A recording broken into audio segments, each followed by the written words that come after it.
आधीच पुण्यातील वाहतूक कोंडीला कंटाळलेले पुणेकर आणि त्यांच्यासाठी आता आणखी एक महत्त्वाची बातमी समोर येते।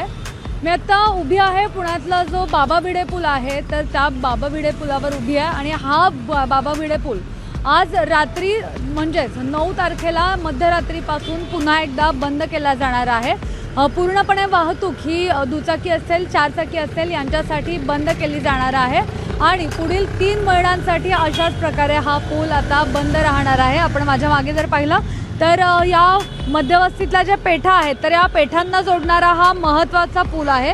त्यासोबतच इकडनं जर पाहिलं तर वर्धईचे रस्ते असणारे जंगली महाराज रस्ता असेल किंवा फर्ग्युसन कॉलेज रस्ता असेल, तर या रस्त्यांना जोडणारा हा महत्त्वाचा पूल आहे। इकडनं नारायण पेठेकडे जातो आणि असं असताना सुद्धा आता मेट्रोचं काम सुरू आहे, त्यामुळे ह्या सगळ्या कामाच्या पार्श्वभूमीवर आता 3 महिन्यांसाठी हा पूल दैनंदिन वापरासाठी किंवा प्रवासासाठी पूर्णपणे बंद केला जाणार आहे। पुण्यातील डेक्कन जिमखाना आणि मध्यवर्ती पेठांना जोडणारा अत्यंत वर्दळीचा आणि महत्त्वाचा असणाऱ्या जी मुठा नदी आहे, तर या नदीवरचा हा पूल आहे। आज रात्री म्हणजे 9 तारखेपासून ते 5 सप्टेंबर 2026 पर्यंत म्हणजेच गणेशोत्सवाच्या तोंडावर हा पूल बंद राहणार आहे आणि त्यामुळेच आता पुन्हा एकदा या सगळ्यामुळे वाहतूक कोंडी पुणे शहरात होण्याची शक्यता आहे।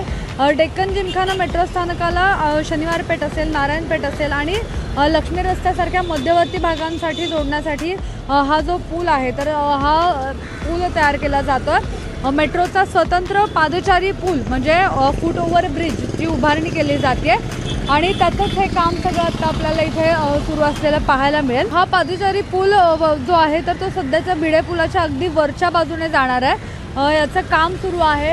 ह्याचे आत्तापर्यंत आपण जर बघितलं तर बऱ्यापैकी याचं काम झालेलं सुद्धा दिसतंय आणि हे काम काही दिवसांपूर्वी पण सुरू होतं, त्यानंतर थोडंफार काम झाल्यानंतर आता पुन्हा एकदा हा जो ब्रिज आहे तर तो सुरू करण्यात आला होता, मात्र आता पुन्हा एकदा बंद केला जाणार आहे आणि 3 महिने बंद ठेवण्यात येणार आहे। याबाबत आता पुणे वाहतूक पोलिसांकडून सुद्धा एक नाहरकत प्रमाणपत्र आहे तर ते देण्यात आलेलं आहे।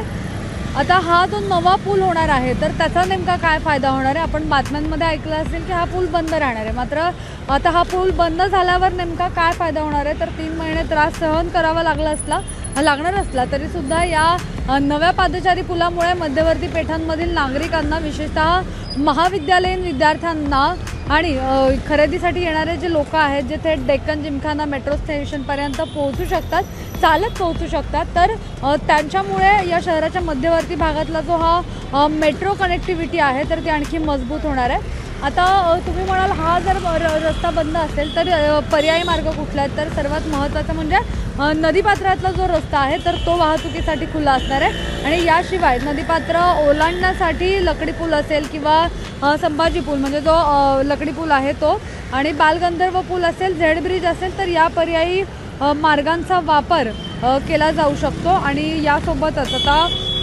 या बाबा भिडे पुलाच्या इतिहासाबद्दल सुद्धा आपण अगदी थोडक्यामध्ये जाणून घेतलं तर अगदी जुना पूल आहे, ऐतिहासिक पूल आहे।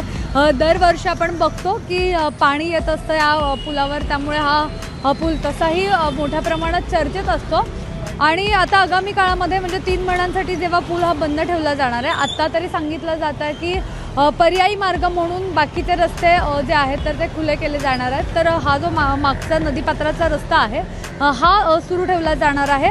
आता हा ज्या पद्धतीने हा पूल काम करतो, हा ब्रिज काम करतो पलीकडे जाण्यासाठी, तर तशाच पद्धतीचे पलीकडे 2 पूल आहेत, लकडी पूल असेल त्यासोबतच झेड ब्रिज असेल, तर या पुलांवरून ये जा करता येते। मात्र जेव्हा आता पावसाळा सुरू होईल, पावसाळा सुरू झाल्यानंतर या नदीपात्राचा जो रस्ता आहे जो त्यांनी पर्यायी मार्ग म्हणून वापरण्यासाठी सांगितलेला आहे, तर या रस्त्यावर सुद्धा मोठ्या प्रमाणात पाणी साचतं आणि हा रस्ता आपोआप बंदच होतो कारण की पाणी पूर्णपणे साचलं जातं। त्यामुळे आता या सगळ्यावर नेमकं प्रशासन मार्ग काय काढणार आहे आणि या वाहतूक कोंडी सोडवण्यासाठी नेमकं काय केलं जाणार आहे हे आगामी काळातच पाहणं महत्त्वाचं असणार आहे। मात्र सध्या तरी आता हा पूल पुढच्या 3 महिन्यांसाठी बंद असणार आहे, त्यामुळे ये जा करायची असेल तर पर्यायी मार्गांचा वापर करणं आता अनिवार्य असणार आहे। कॅमेरा पर्सन अजय गांगुर्डेसह मी मोना येनपुरे, सिविक मिरर, पुणे।